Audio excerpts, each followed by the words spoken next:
Lady Diane, tí wọ́n gan fẹ́ sọ̀rọ̀ nílẹ̀. Bàbá àgbà, Maulana Mudiru Markaz.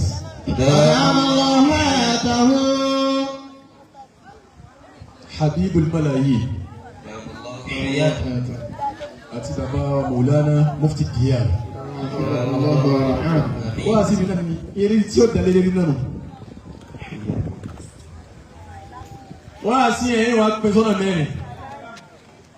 Mẹ́sẹ̀gì mẹ́rin ló wà mẹ́. Nínú wa sí ni ìrọ̀ wa wà mẹ́. Ẹ̀bẹ̀ mẹ́mẹ́. Ká sì fi òdodo ká fi hàn lẹ̀. Ọ wà ní ọ̀rọ̀ ni. Ká tara ọ̀rọ̀ ni. Ká fi kọ́ ayé lẹ́kọ̀ọ́. Maulana Sheik Al-Gambari. Bí ọ̀rọ̀ bá ń lọ báyìí lẹ́yìn tí ń lọ ilẹ̀ ń gbóná báyìí bẹ́ẹ̀ sì ni idà ń jó wèrè kó ń kálukú di orí rẹ̀ mú ẹni tí lápáyé rẹ̀ bá pé dáadáa nínú ọmọ kéwú tí ẹ̀rù ọ̀la ìlú yìí sì ń gbà ó yẹ ká wà náà bànújẹ́ ni. Ẹni tó sì wọ ẹbí tẹ́lẹ̀ ní òun lẹ̀rú gbà. Àkọ́kọ́ ọ̀rọ̀ mi, mo fẹ́ dájú ẹ̀kọ́ Alfas àgbà Sheik Al-Gambari. Yóò dábẹ́ ìyá yìí, ẹgbẹ́ lẹ́ka sí. Tàrọ́bí àlá. Akhasha godan wa maji'ahu. Tarabi ala akhasha godan wa maji'ahu. Wa akhasha ala qadamati li nabi yadi. Tarabi ala akhasha godan.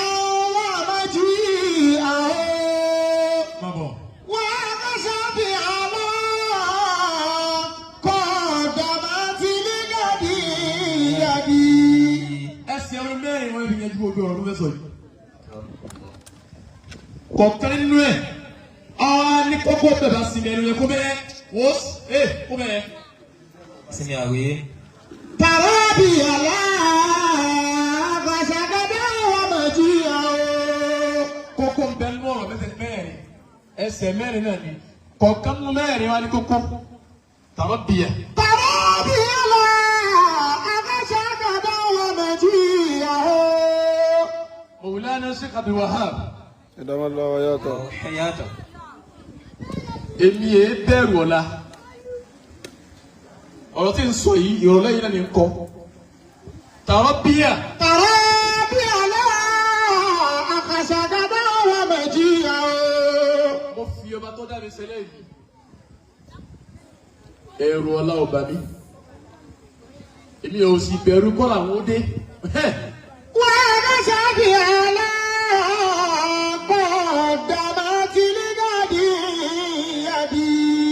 Àmọ́ tí máa bà mí lẹ́rù lára ọ̀la, òun ni tí ń fò ní ṣe torí ọ̀la. Èyí tí ń fò ní èmi ṣe, ṣé wàá bí ọ̀la ni, òun ní bà mí lẹ́rù. Èyí tí ń ṣẹlẹ̀ lọ́wọ́ yìí láti ilé ńláńlá ní Markaz sínú ilé bàbá wa Àlàmání Mufty Ilorin. Adamalaha tahu. Ogun ni. Ogun tá a wá ń sọ yìí. Méjì mẹ́ta ni ó ṣẹlẹ̀ nínú ogun ni. Tàràbíyà. Tàràbíyà náà àṣàgàdá wà méjì yà ó. Bógun bá ṣẹlẹ̀ nínú ìlú kan tó bá lágbára. Ẹ̀yin ìyá yìí wọ́n fọlọ́ bẹ̀ yẹn dákẹ́ ẹnu yín bẹ̀ wò. Ẹ dákun. Tàràbíyà náà àṣàgàdá wà méjì yà ó. mi ta dín sí àsìkò tá a wà yìí ọ̀rọ̀ tí ń sọ lọ́wọ́ yìí èmi tí mo dó yìí tó láti sọ abẹ́rẹ́ mi ọ̀ka o àwọn tí wọ́n bí mi ni wọ́n ń sọ̀rọ̀ lọ́wọ́ yìí ẹ wá sí mi ẹgbẹ́ tí mo fẹ́ sọ. Kàró bí àlá aláṣà àgàdá ọmọ jí o. Bógun bá ṣẹlẹ̀ mẹ́ta ni máa ń ṣẹlẹ̀ nínú ogun àwọn àkọ́ gbogbo lọ àwọn àkọ́ fara kásá ní ogun àwọn ọkọ sì sálàfíà ogun ó lọ àwọn ọmọ sẹ́kù. Wà á bá sábì àlá kọ́ ọ̀dàmà tí lílọ́dì lọ́dì. Gbogbo tí ṣẹlẹ̀ yìí fẹ́ tó bá ní tẹ́rbíyà súfì ó yẹ ká kó àdánwò ọlọ́ni. Àdánwò ọlọ́ni ó ti ṣẹlẹ̀ sí àwa yìí náà tẹ́mi ò tí ì rí tẹ́rìbíà rẹ̀ gbà bàbá wa Mawlana Sheikh Abdul Majid Eleha. Àdàlọ́ àtàwọ̀. Kò yẹ kó dàrú máa wá lójú pé àfa ti wá ni wọ́n. Nígbà tọrọ ṣẹlẹ̀ ń dòní bàbá ń jó yé mi pé àfa mi ń bá mi wí lọ́wọ́ ni. Wà á ká ṣàfihàn náà kọ́ ọ̀dàmà tí lílọ́dì lọ́dì. Wọ́n ní Mudiru Markaz àfa mi ń bá mi wí lọ́wọ́ ni ẹ má dá sí. Gbogbo wa náà sọ fún. Bá a ti wá ń gbọ́ wá sẹ́ni kankan ṣé ẹ wá jẹ́ ń bèèrè lọ́wọ́ yín níjọ́ tí wọ́n ń bá àwọn àfa wa wí sínú àwa yìí dùn sí. Agbákára Ọlọ́run ni àmọ́ nísìnyí kọ́ ó sinmi àbí ó sinmi èyí tí ń sẹ́ lọ́wọ́ inú ọgbà sinmi. Ọ̀rọ̀ bì. Kàró bí àlá aláṣà àgàdá ọmọ jí o. Afa gbẹ olórí Sheik Al-Wahab. Ìdámọ́láwọ́ yàtọ̀. Mo fọlọ́ ń bẹ̀ yín bó ti dùn yín tó ẹgbẹ́ mi. Èèyàn márùn-ún ni mi wá wà nínú ọ̀rọ̀. Ń bọ̀ wá bẹ́ẹ̀. Ìwọ́n ń ta tí sọ fún ojú ẹni tí máa ń sọ̀rọ̀. Markaz yẹn sáyè tó kàkó sọ̀rọ̀ sí. Mudiru Markaz wọn kì í sẹni tẹ́lẹ̀ kankan sọ̀rọ̀ sí o. Àtọ́bẹ̀ o.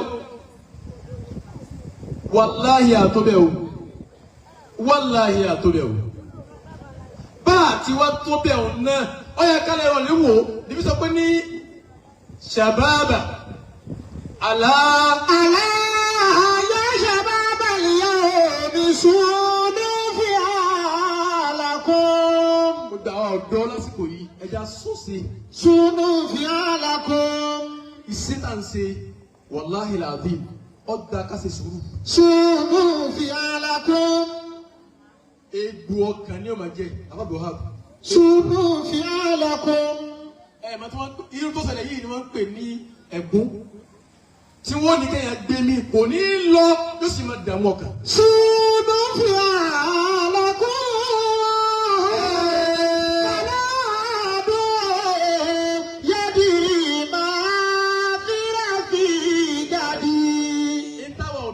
Ṣe ni pé àmọ́ tí rìsọ́ọ̀tì ọ̀rọ̀ yìí ibi tí ń lọ bí tí ń lọ yìí ibi tí rìsọ́ọ̀tì ni ó dé àti mà.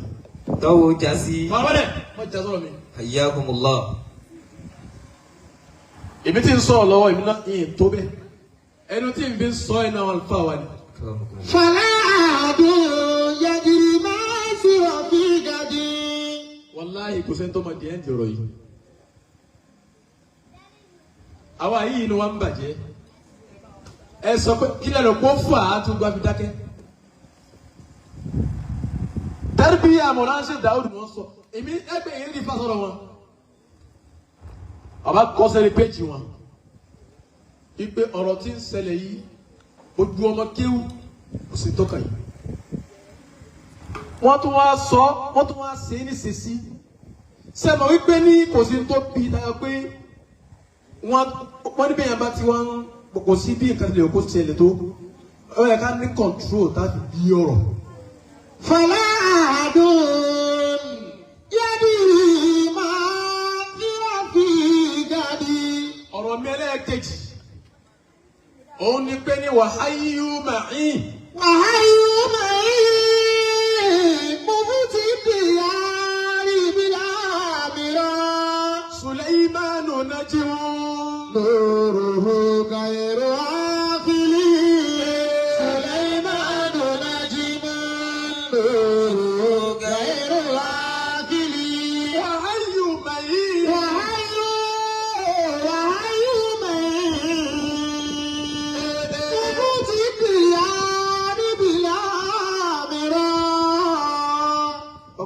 Diyar. أدام الله وياته Kò sẹ́ni tí ó yẹ ẹ̀yin lára kí n gbọ́ ni. أدام الله وياته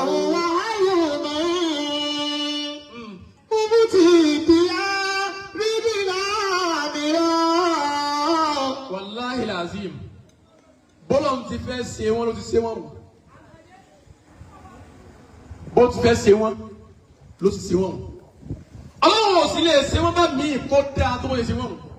سليمان نجم نوره غير عاقل سليمان نجم نوره غير عاقل مولانا مفتي الديار. أدام الله وياته سليمان نجم.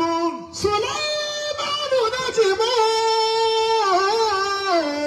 نوره غير عاقل Wallahi lazim. Nájímù ni wọ́n ìràwọ̀ kan ní tí ò ní wọ́pọ̀. نجم نوره غير عاقل Ìwọ náà tó máa fẹ́ kọ́ ẹ pé tẹ́lẹ̀ bá ń sàbí fún wa bá. نجم نوره غير عاقل سليمان نجم نوره غير عاقل Wallahi ẹ pàdó ìmáàmì báyìí kì í já. Ìtí ń ṣẹlẹ̀ sí wọn lọ́wọ́ ẹnìkan ò ní tóbi bó ti tóbi tó wọn kó má ra dàwó. سليمان نجم Wọ́n bẹ lọ́dọ̀ àgbérí àfa àwọn lọ́wọ́ ni. سليمان نجم Wallahi lazim. Àfa àwọn ń péré wọn lọ́wọ́ ni o. سليمان نجم Nínú àdéhùn yìí, in tó kù fáwọn ọmọ kí o ní pé ká sọ fọlọ́ kó lọ̀ mọ́. نوره غير عاقل سليمان نجم نوره غير عاقل Èèyàn márùn-ún ni wọ́n ń dá sọ̀rọ̀ yìí lọ́wọ́. Àwọn mẹ́ta ó ṣe rí gúnbẹ́. حياكم الله. Èèyàn márùn-ún ní ń dá sọ̀rọ̀ yìí lọ́wọ́ báyìí. Ọ̀rẹ́ ń dá sí i. Ẹni tó nífẹ̀ẹ́ bàbá wa Mọ̀lánà Mufti Diyar. أدام الله وياته Wọ́n ń dá sí i. Láti pé àwọn fẹ́ gbìjà Mufti. Ẹ bá ń bèèrè lọ́wọ́ ọ̀rẹ́ àtàlólùfẹ́ tí ń dá sí i pé ṣé wọ́n lè gbìjà Mufti. Allah. Ọ̀tá ń dá sí i. Ẹni tó rẹ Mufti bínú ó náà ń dá sí i. Ẹ sọ fún ẹni tó tí ọ̀rẹ́ Mufti bínú pé kí ló fà á ti ń dá sí i. Ọba fẹ́ bá Mufti jà lọ́rọ̀ ọ̀tọ̀ kó bá a jà. Kọ́mọ sàṣà bí ọ̀rọ̀ bàbá Mọ̀lánà Mudiru Markaz láti ilé Áfíríkà àtàkì Mufti. سليمان نجم نوره غير عاقل Ọ̀tá méjì ni wọ́n bẹ nínú ọ̀rọ̀ yìí. Ọ̀tá méjì ni. Ọ̀tá Mufti mbẹ̀mbẹ̀. Ọ̀tá Mudiru Markaz mbẹ̀mbẹ̀. Àwọn tí wọ́n ń bú bàbá Mudiru Markaz lérí ọ̀rọ̀ yìí. Nínú àwọn tẹ pé kọ̀ láìkí Mudiru tẹ̀lé nípìnlẹ̀. Ọwọ́ àtàná tẹ bá lè wo àwọn tá à ń sọ yìí náà wọ́n yé sọ ma kéwu Markaz wọ́n yé sèré kankan. Wọ́n lè kéwu bòmí ni wọ́n yà wí wa. سليمان نجم نوره غير عاقل Àwọn ará bẹ́ sílẹ̀ kò fọ́ta kó orí sẹ́sẹ́. Ẹlẹ́kẹ̀rin òun náà ni ẹni tọ́rọ̀ ń dùn tí ò lè sòdodo. Ìjọ tó dòdò bá ti wọ́n láyé a sì sàdákò. Ìdí ń ba ayé gẹ́ni sẹ́nu kò jù wá lọ. Bàbá Mufti Diyar. أدام الله وياته الله حياته. Wọ́n sọ àwọn stétmẹ́ǹtì mẹ́ta kan tí mo dì mú. Wallahi lazim gbogbo ọ̀rọ̀ tí ń ṣẹlẹ̀ yìí, àwọn tó jẹ́ wọn kíw, àwọn yìí ni wọ́n ń bàjẹ́. Wọ́n wá ń sọ pé gbogbo ẹ̀yin tó yẹ kẹ́ ẹ dá sọ̀rọ̀ yìí ẹ dá sí i. Èmi náà ń sọ fún ọ̀gá ẹ̀dá ọ̀dà lọ́rin ẹ dá sọ̀rọ̀ yìí o. Torí pé jọ́tà àwọn tí wọ́n ní sáàyì lọ́wọ́ tí wọ́n ti tán, nǹkan kékeré ló máa ṣẹlẹ̀. Ẹ wo sọ́ọ̀mì tẹ́tí wá jáde sí. Ó kálukú wá dé ẹni tó dé Mufti sẹ́yìn igbá ó dé wọn sẹ́yìn igbá ń bú Mufti. Ẹlòmíì náà dé Mudiru Markaz sẹ́yìn igbá wọn náà ń bú Mudiru. وعيوني مفتي ديار بلامرا Wallahi lazim Mufti ó yin ìjà. Tẹ́sì nílé ìfisẹ̀ lọ tẹ́sì ni. عيوني Ẹni tó sì ní tóbi láyé kọ́ lọ́ mọ́ tẹ́sì ẹ̀. Bóòlù fẹ́ di. ولا تكونوا كالذين آذوا موسى فبرأه الله مما قالوا وكان عند الله وجيها. èyí tí mi ò sọ lérí ọ̀rọ̀ yìí bàbá mufti àwọn tá a jẹ́ ọmọ kéwú àwọn a lè bẹ̀ wọ́n kí wọ́n dákun tó lọ́rùn àwọn náà lè jẹ́ kọ́rọ̀ yẹn tán. kí mufti gẹ́gẹ́ àwọn náà lè jẹ́ kọ́rọ̀ yẹn parí ọ̀rọ̀ sí ní Markaz. ìdí tí mi ń sọ báyìí ni wípé ọ̀rọ̀ tí ń sọ yìí tí n bá gbà kankan bẹ́ẹ̀ ká ní mo bá ní àníyàn kan tó bá já burú kọ́ náà kó fi sẹ́mi ẹ̀sẹ̀. tó bá yẹ pé nítorí ìlú yìí mùsítẹ́kíbà lùlù yìí ní ma fi sọ̀rọ̀ yìí kọ́lọ̀ ń kó wọlé abẹ kó ń kó wọlé àbúbákà ògbà wọn tàn dàkọ̀ yìí náà káwọn náà máa rà máa yé. Àmín. bàbá mufti àwọn ni wọ́n ní Markaz ló ní mufti. Sulaimanu najimun ghayru aqilin. ẹ sọ fáwọn àlùfáà tí wọ́n ń dá sí ẹ kí wọ́n gbẹ́nu wọn sọ̀hún. Sulaiman. ẹ ń sọ authoritatively ni kí ló ń dá sára àfa àtọmọ kí ó sí kí ló kàn yín bẹ ó ń kálukú wa ń ta ara ọ̀rọ̀ yìí fẹ́ tán náà ògo tó ní pẹ́ kò lè pẹ́ ẹlẹ́mi mo sọ bẹ́ẹ̀ fún wọn ẹni tó bá ta ara ọ̀rọ̀ yìí fẹ́ kó òun fẹ́ fi ní sá kó òun fẹ́ fi ní kiri kan ọmọ sẹ́wọ̀n ọmọ bínú wọn sì bàjẹ́ tó ni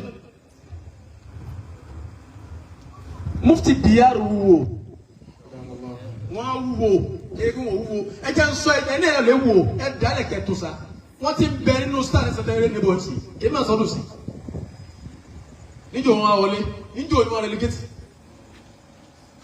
àwọn tí wọn jọ bẹ̀rẹ̀ eré ìdíje rire tí wọn jọ wà ní láyé ẹlòmíì ti relegate ń bẹ̀rẹ̀ ayé kò ti kù wọn sì gbọmọ ilàlá oore wa ń kún oore bàbá Mudiru Markaz mufti liman ankara liman ahabba wa man ankara ẹni tó fẹ́ ẹni tó kọ̀ wallahi oore Mudiru Markaz ni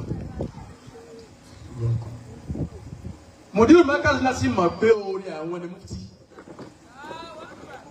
wallahi lazim bó bá ti wá di kó máa rí báyìí ahọ́n àtẹnu máa jà nípa balance ilé wọn sì ní Markaz wọn ò lè kílẹ̀mù bòmí kó lóore fún wọn kó yẹ wọn tó Markaz náà ni ayé ọ̀rọ̀ ní ti sọ yìí ẹ jẹ́ ń sọ fáwọn tí wọ́n ní ká máa wọlé gbogbo àwọn tí wọ́n sílẹ̀kùn yàrá wọn lẹ̀ fún mufti ká máa wọlé nígbẹ́ ní máa bọ̀ wá wọ́n bá kọ́ ní ọba rẹ̀ àwọn dọ̀ ẹ sọ fún wọn pé nílé wọn ò ṣe wọ̀. wàhálà náà mo mú ti di àìníla mìíràn. àmì ọlọ́run ni bí mufti ò bá rẹ̀ yàn sànù rẹ̀ ọlọ́run ó ti dúró tì ọlọ́run ti kún wọn ó ti wà pẹ̀lú wọn. Sulaimanu najimun ghayru aqilin. Sọ fún àwọn tí wọ́n ń pèrè sọ́kọ̀ kí wọ́n palẹ̀ kú ọkọ̀ wọn dé mufti ò nídìí wọn. tọ́wọ́ bá wá rí báyìí èmi ní ìrọ̀wà tí mo fẹ́ pa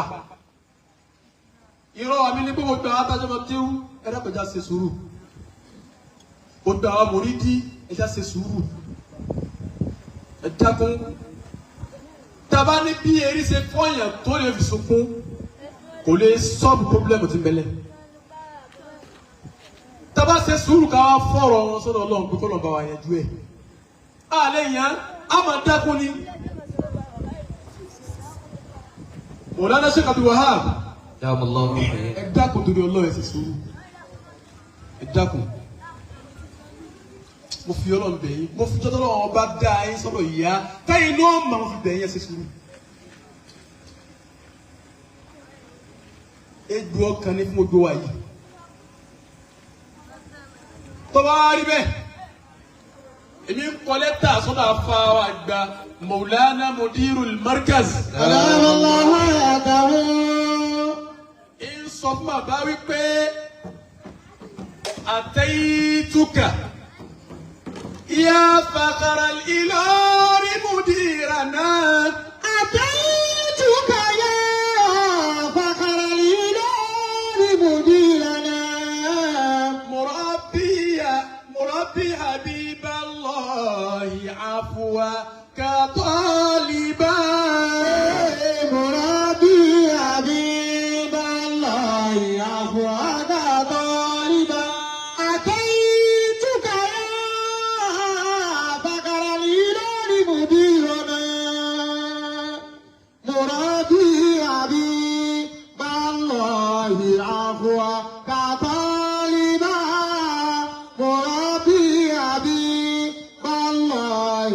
عفوك طالبا أتيتك فقرا لمديرنا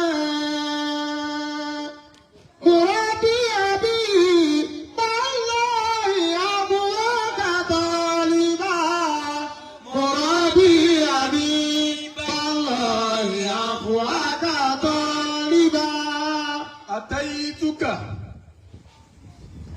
حبيب الله أتيتك يا فخر الإلوري مديرنا أتيتك يا فخر الإلوري مديرنا مرادي أبي بالله عفوك طالبا مرادي أبي بالله عفوك طالبا أتيتك فخر الإلوري مديرنا مرادي أبي بالله عفوك طالبا مرادي أبي بالله عفوك طالبا أتيتك وفقر الإلوري مديرنا مرادي أبي بالله عفوك طالبا مرادي أبي بالله عفوك طالبا بابا مدير المركز أتيتك يا فخر الإلهي حبيبنا أتيتك يا فخر الإلهي مديرنا مولانا بابا شيخ آدم رضي الله تعالى عنه. iṣẹ́ wọn ni mufti. أتيتك يا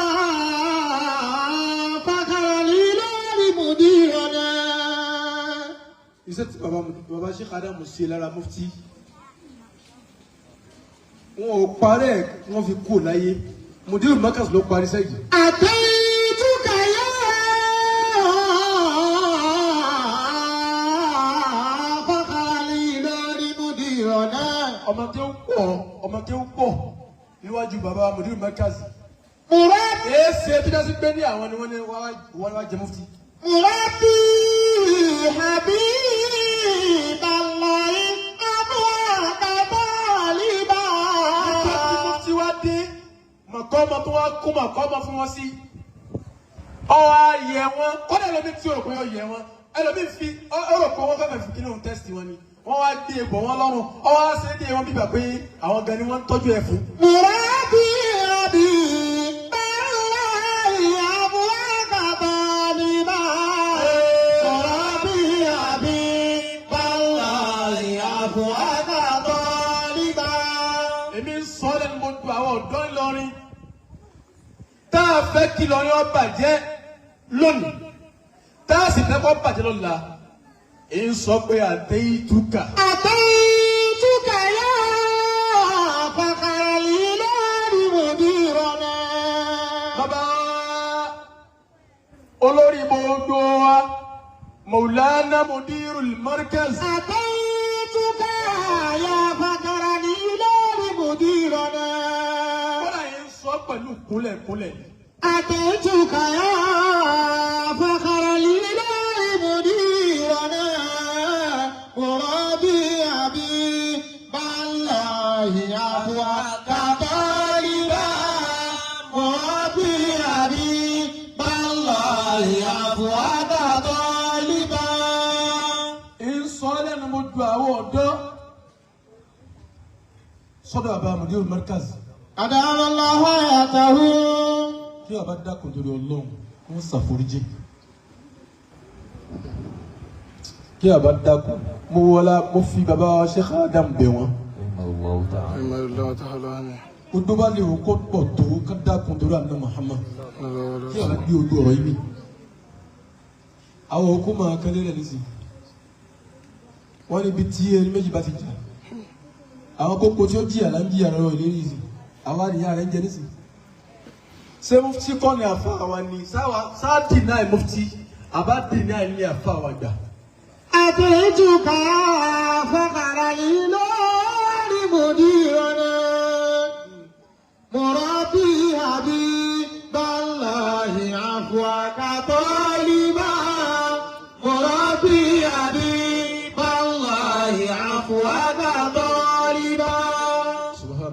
رب العزة عما يصفون والسلام على المرسلين والحمد لله رب العالمين. أداكو يبي الله توبي